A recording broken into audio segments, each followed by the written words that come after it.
Chers téléspectateurs d'Ivoire TV Info.net, bonjour. Bonjour. Nous sommes les bienvenus à votre émission Ivoire TV reçoit.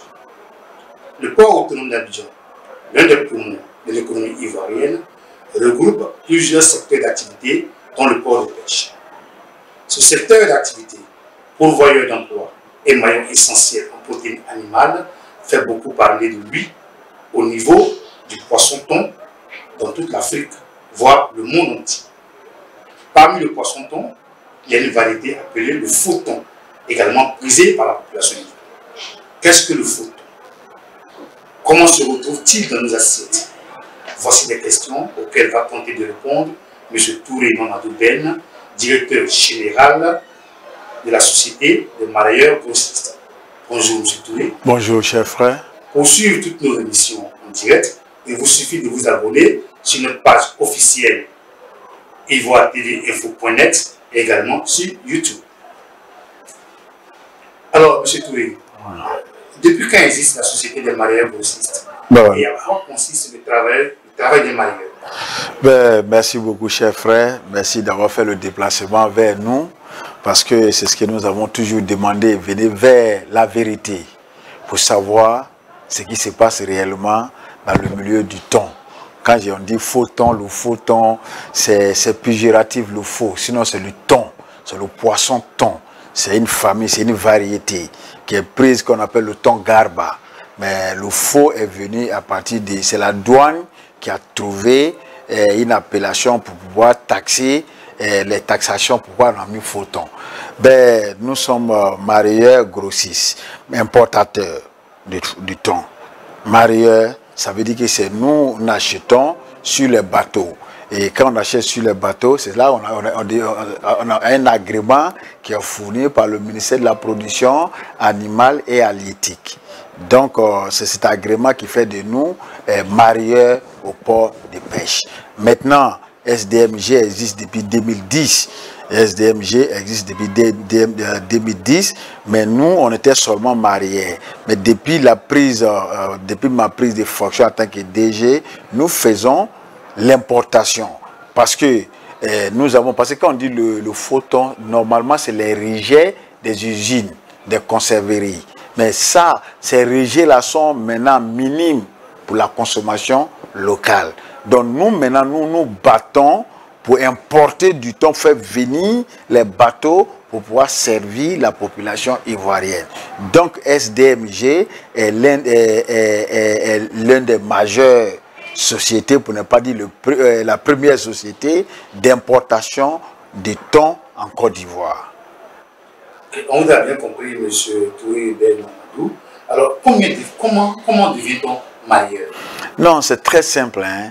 Je n'ai pas encore la liste devant moi, mais pour devenir marailleur, je crois que tu dois t'adresser au ministère de la Production animale et halieutique pour la demande d'un agrément pour être marailleur. Tu as besoin d'un agrément du ministère pour être marailleur. Mais les papiers à fournir, il faut te rendre au ministère pour pouvoir fournir ces détails. Alors, nous avons eu certaines informations nous disant que le faux thon devient plus cher que le vrai thon. Est-ce vrai?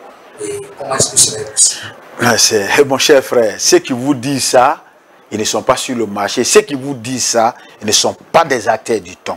Sinon, je vais vous dire, à preuve à l'appui, que le prix du thon, c'est l'un des poissons les plus moins chers sur le marché local. Le prix du thon n'a pas changé depuis 3 ans, 4 ans. Le prix n'a pas changé.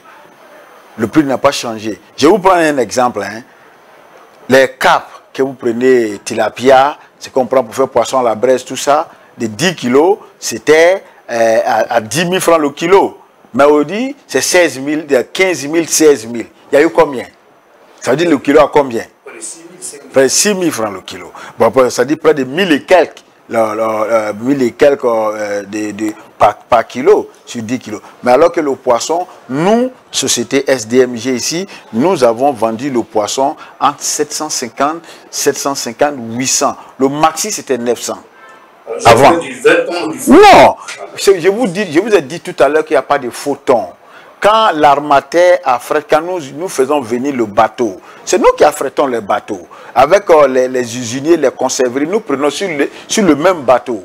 Seulement la différence entre nous et les usines, il y a un certain calibrage qui ne rentre pas dans les sites de fabrication. C'est-à-dire le poisson de 1,50 kg, moins de 1,50 kg, mais il ne peut pas utiliser ça. Mais c'est ce qu'on appelle le rejet d'usine. Donc c'est ces rejets-là qu'on appelle le faux thon. Mais sinon, quand ils prennent 200 tonnes, nous on prend 600 tonnes, ça vient des mêmes cales, du même bateau. Et c'est le même prix? C'est le même, non, les conserveries, ils sont plus chers que nous. Parce que nous vendons sur le marché local. Ce qui fait que les bateaux nous donnent, mettent beaucoup sur le marché local. Parce que les conserveries, quand ils prennent les bateaux, ils prennent 90 jours pour payer. Alors que l'armateur doit survivre, doit rouler. Le minimum d'un bateau pour aller en mer, le minimum que l'armateur dépense, le minimum c'est 200 millions. Donc, qu'est-ce qu'il fait? Quand il a son poisson, il contacte, c'est-à-dire à ceux qui ont un contrat, comme nous, et les conserveries, il peut donner 200, 300 tonnes, c'est ce qu'ils veulent acheter, et le reste, il met ça sur le marché local. Généralement, c'était avant, entre 600, 550, 600, au maxi c'était 600, à l'époque. Bon, jusqu'à ce qu'on arrive au plafonnement. Alors, après le plafonnement, oui. Actuellement, si vous demandez ce matin, à combien coûte le kilogramme? Aujourd'hui où je vous parle, il y a du poisson. Actuellement, le poisson ne sort pas à la rentrée. Nous avons à peu près, les SDM, j'ai à peu près 1200 tonnes dans les frigos actuellement. Le poisson actuellement, si nous on a vendu, parce que le prix, personne ne peut vous dire le prix du poisson le jour. Parce que c'est flexible comme le dollar. Ça monte, ça descend, c'est l'offre et la demande. Le poisson, c'est ça. Je vous dis actuellement que c'est 600 francs. D'ici le soir, demain matin, toi, monsieur va venir sur le marché, va dire, monsieur Touré m'a menti. Si on vous dit c'est 700, ça peut être même encore moins 600 francs. Ça peut être moins 700. Donc, le prix est flexible. C'est en fonction du jour et de l'offre et la demande. Ok, c'est bien compris, mais la question que je posais, nous sommes aujourd'hui lundi 26. Oui. Aujourd'hui, lundi 26, le prix du poisson est à combien? Le prix du poisson, attends, parce que quand vous posez la question à combien, il y a le mareyeur qui achète sur le bateau. Le mareyeur, lui, donne au demi-grossiste, c'est-à-dire le grossiste, lui prend sur le bateau. Lui, il donne au demi-grossiste. Le demi-grossiste donne au détaillant. Le détaillant donne au galbadrome. Vous voulez exactement le prix de qui exactement? On va vraiment couper très court. Ouais. Alors, décrivez-nous en ce moment le processus du vente du poisson-thon de ce métier. Ouais, non, le poisson, ça se vend comment? C'est une chaîne de distribution. De l'armateur qui est le propriétaire du bateau, lui, quand il paye, il a son bateau qui pêche, lui, il vient, il livre aux conserveries et aux mareyeurs et importateurs locaux. Il nous vend. Nous, nous sommes importateurs, mareyeurs, nous donnons aux demi-grossistes, qui sont aussi agréés par l'État ivoirien. Parce qu'il faut avoir un agrément pour être demi-grossiste du thon. Maintenant, eux, ils prennent, ils donnent aux détaillants. Le détaillant donne aussi, vend aussi, c'est ce que vous voyez maintenant, c'est le marché local. Le marché local peut vendre au gabadrome ou à n'importe qui. Voilà comment la distribution des chaînes se fait. Vous voulez un exemple palpable? Un exemple palpable, mais c'est ce que je viens de vous donner. Côté finance, comme je l'ai dit. Comme finance, c'est-à-dire? C'est-à-dire, l'armateur vend à combien? L'armateur nous vend à 600 francs le kilo. Il peut faire souvent à 700 francs, comme je vous ai dit tout à l'heure. S'il nous vend à 600 francs ou à 700, nous avons des charges. Le port qu'il faut payer, le service vétérinaire qu'il faut payer, les dockers qu'il faut payer, il faut dédouaner, le transport même du thon sur le bateau pour envoyer dehors, il faut payer. Donc il y a toute une chaîne qui rentre en compte dans la distribution du thon. Alors, selon vous, M. Touré, est-il possible de plafonner le prix du poisson en Côte d'Ivoire? Non, il ne faut pas dire le thon, il faut dire tous les poissons. Ce n'est pas le thon seul. Non, tu sais, ne faisons pas l'amalgame. Les produits halieutiques, le thon fait partie des poissons consommés. Pourquoi le poisson thon est devenu? Parce que ça fait partie des mines de riz. Après le riz, c'est le garba en Côte d'Ivoire. Donc c'est ce qui fait que ça devient le plan national. C'est ce qui fait. Sinon, il y a les chinchards, il y a les maquereaux, il y a les tilapias, il y a toutes sortes de poissons. Mais on ne plafonne pas ça. C'est pour dire qu'il n'est pas possible de plafonner le thon en Côte d'Ivoire. N'importe quel produit halieutique. Parce que nous ne sommes pas les producteurs. C'est quand tu produis quelque chose, ou bien subventionné par l'État, qu'on peut plafonner. Mais à partir du moment où toi tu ne contrôles rien, tu vas plafonner ça comment? À l'époque, c'est ce que nous avons dit au gouvernement. La Côte d'Ivoire n'a pas de bateau, n'a pas de tonnier. C'est quelqu'un d'autre qui met son bateau, il met 1 million, il met 125 millions de gasoil dans son bateau. Pour un voyage seulement, il va aller pêcher, il va venir. Les marins, je vous ai dit tout à l'heure, pour déplacer un bateau de 700 tonnes, il faut dépenser au minimum 200 millions pour aller en mer. Mais le monsieur met ça dans son bateau. Rien ne dit qu'il va rentrer en position. Le poisson là, il voyage. Il voyage. C'est pas celui qui vient avec du poisson. Il va pêcher, il vient. Avant de plafonner le prix, c'est possible. Avec un État, l'État peut le faire. L'État peut discuter avec l'armateur qui est le premier propriétaire du poisson. Pour dire, bon, je vais vous faire ça, je vais faire ces faveurs. On peut le faire, Mais sinon, aller comme ça, s'asseoir dans un bureau pour dire, je vais prendre un décret pour plafonner le prix, c'est pas possible. Si tu plafonnes, s'ils ne viennent pas chez vous, ils vont aller ailleurs. C'est ce que nous avons constaté. Nous avons dit à l'époque au gouvernement que le plafonnement n'était pas bon pour nous. Aujourd'hui, vous pouvez contacter le port autonome d'Abidjan. Il peut vous donner les statistiques. La période de plafonnement jusqu'aujourd'hui, prenez 3 ans en arrière, vous allez voir la fluidité des bateaux. Et pendant le plafonnement, nous avons constaté que les gens mettent les poissons dans le cargo pour pouvoir partir. Il y a d'autres jusqu'aujourd'hui dont ils ne sont jamais encore retournés. On est en train de lutter pour les faire retourner. Donc il est difficile de plafonner le prix. Ce n'est pas seulement le thon. On regarde le thon et les autres poissons. Chien-chat, on mange le chien-chat. La sardinelle, ce qu'on appelle communément, tous nos moments mettent ça dans la sauce. C'est sardinelle, c'est ce qui est magni. Il y a le maquereau qui est là. Mais nous ne produisons aucun de ces produits-là. Donc il est difficile de parler de plafonnement. Vous comprenez? Et même avant de prendre une décision dans ce sens, qui est très sensible, il faut réunir les réels acteurs, les vrais acteurs, autour d'une table pour pouvoir... Par exemple, le Sénégal l'a fait. Au Sénégal, le dédoiement du thon, le kilo, c'est 15 francs. Le gouvernement a pris, il dit, bon, tout thon de dédoiement, c'est 15 francs. Ben, ici, nous avons des différents prix de dédouanement. À un certain tonnage, tu payes tant. À un certain tonnage, tu payes tant. Bon, mais si toi, tu payes tout ça, comment tu peux plafonner le prix? Et si l'armateur même refuse de te vendre ton poisson, tu vas faire comment? Il va là ailleurs. Il aura une pénurie sur le marché. C'est ce que nous avons constaté pendant le plafonnement. Le prix, c'est vrai, effectivement, le prix avait grimpé. Il n'y en a pas. Il n'y en a pas. C'est l'offre et la demande. Si quelques bateaux qui venaient, tous les bateaux européens ont rebouché chemin, ne venaient pas. Tous les bateaux européens. C'est seulement les Chinois et les Coréens qui nous servaient. Parce qu'ils ont des contrats dûment signés. Voilà un peu. Merci, on vous a bien compris. Alors, M. Touré, on parle d'une crise qui secoue actuellement le secteur du thon. Qu'est-ce qu'il en est exactement? Mon cher frère, vous n'êtes pas les premiers. Je pense que vous serez les derniers parce que nous avons pris le temps de parler de ces problèmes de crise. Il n'y a pas de crise. Nous ne sommes même pas beaucoup. Prenez la liste des agréments, des agréés barrières. On est combien? Il n'y a pas de crise. La crise est née par la malhonnêteté des hommes. C'est ça qu'on ne vous dit pas. La crise est née par la malhonnêteté des hommes. Vous savez, en business, même dans la vie, en commerce, la réussite, la clé de la réussite, c'est l'honnêteté dans la vie. C'est l'honnêteté. Mais nous avons eu des mareyeurs ici qui ont contrôlé pratiquement tout le port. Tout le port, hein, port de pêche. Ils avaient tous les bateaux. Mais malheureusement, les amateurs les ont fait confiance, ils ont leur donné les produits à crédit. Ils ont bouffé l'argent des amateurs. Il y a des amateurs. J'ai les factures ici, il y a les papiers ici. Hein. Je peux vous les produire. Les papiers sont là. Il y a des amateurs qui ont été gorgis à la hauteur de 2 milliards, 200 millions et quelques. Il y a d'autres, c'est 800 millions. Il y a d'autres, c'est 100 et quelques millions.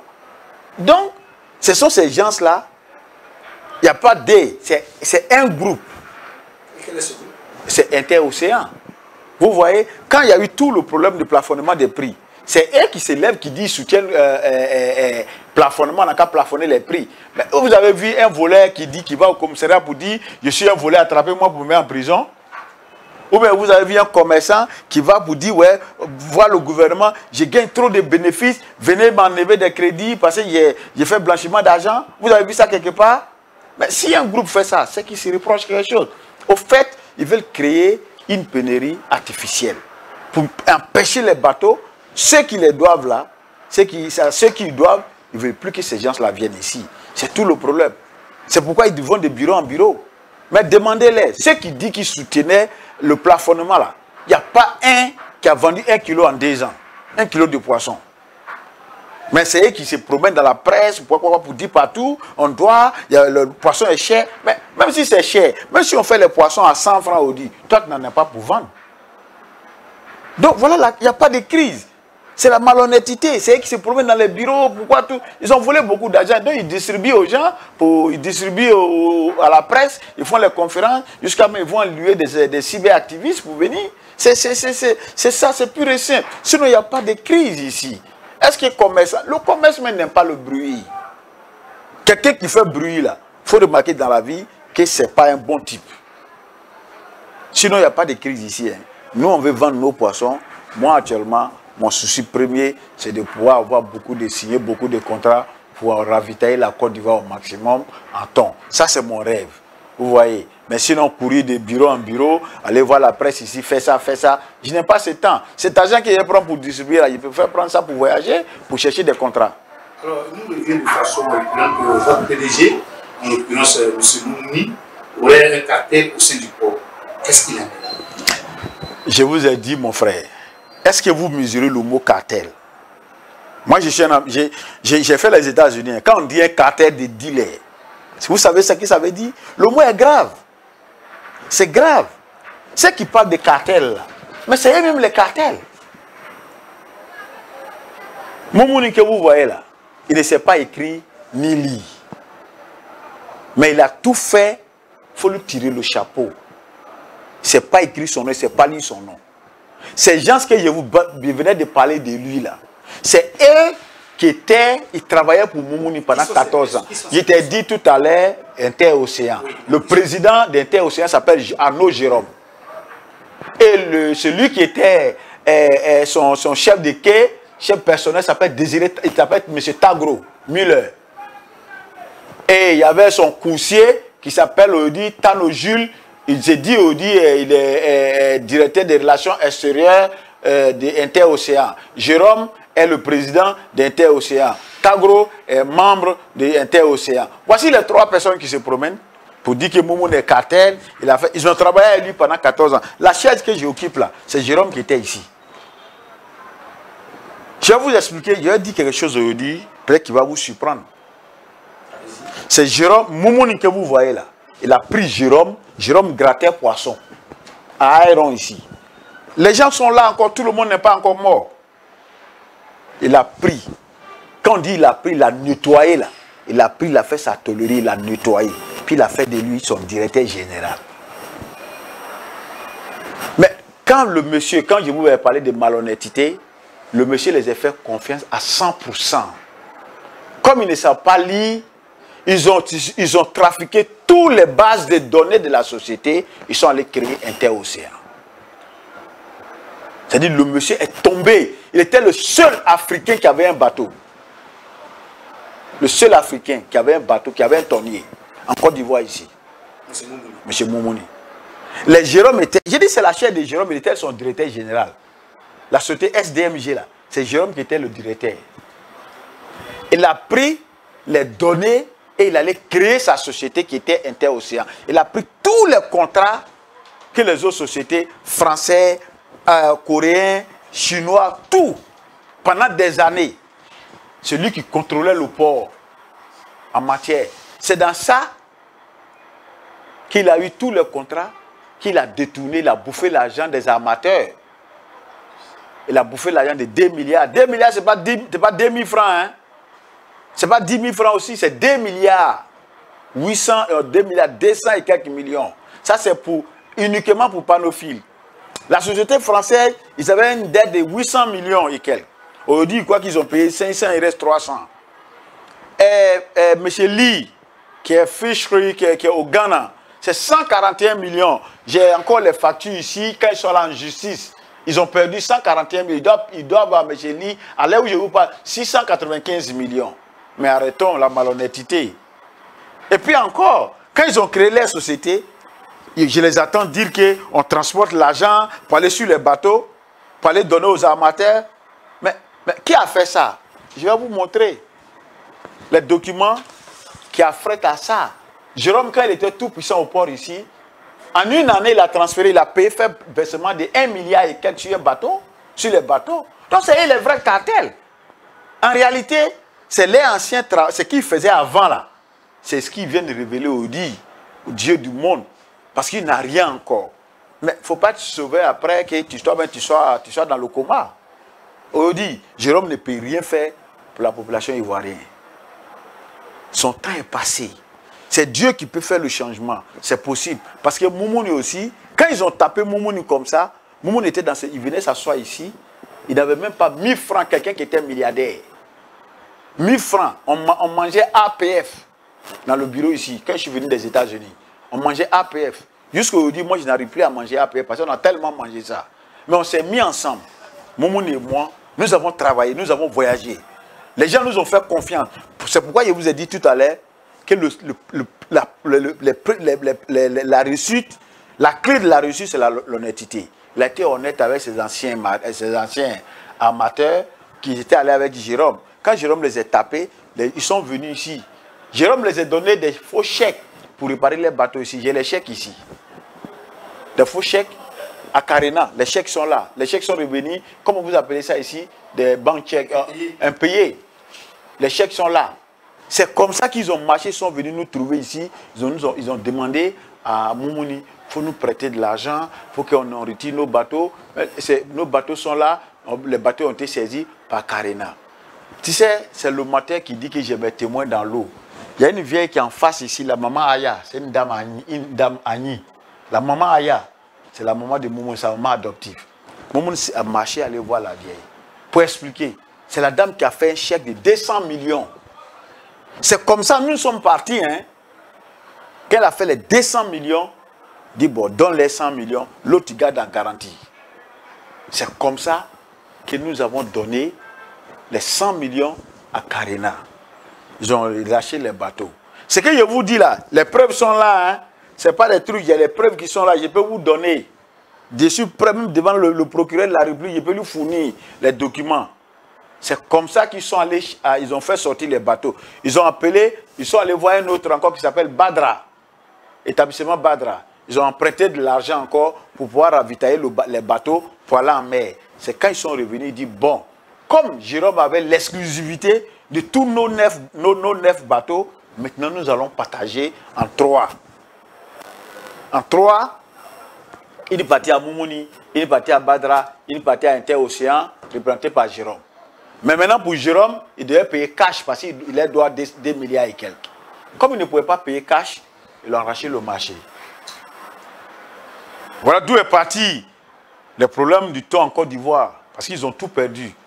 Donc maintenant, ils veulent faire la politique de la terre brûlée. Voilà, voilà ça. Panophile. Ça, c'est les papiers qui dédient qu'ils doivent 2 milliards et quelques. Avec les copies des chèques impayés. J'ai ça ici. Donc, quand ces gens-là se promènent, si vous ne venez pas vers nous, vous ne pouvez pas savoir. Il va vous dire que ouais, on m'a chassé au port, je suis le seul Ivoirien. Moi, je suis Ivoirien comme lui. Moi, je viens de Touba. Ma mère et mon père sont de Maouka. Moumouni, quand on parle là, il est malien d'origine, mais il a marié une femme ivoirienne. Ses enfants sont nés ivoiriens. Sa femme vient d'Odiéné. C'est un Ivoirien dans ce cas-là. Et puis en plus, le commerce est libéral. Vous voyez, je m'étais jusqu'à réserver, jusqu'à là, par politesse, parce que j'ai reçu une bonne éducation de mes parents, pour attaquer quelqu'un publiquement, insulter quelqu'un publiquement. Ce n'est pas dans mes habitudes. Moi, je parle à les preuves. Il n'y a pas de problème ici. Il n'y a pas de cartel. Et puis nous sommes dans un pays organisé. Alors, si vous venez de nous prendre la marche, sachez que vous êtes à votre émission Ivoire TV reçoit et nous recevons M. Touré Mamadou Ben, directeur général de la Société des marieurs grossistes. Alors, M. Touré, c'est vrai, vous l'avez dit, il n'y a pas de problème au niveau du thon au sein du port de pêche. Quand même, que dit votre ministère? Non, comme je vous ai dit tout à l'heure, les mêmes bandits là, c'est eux qui se promènent de ministère en ministère.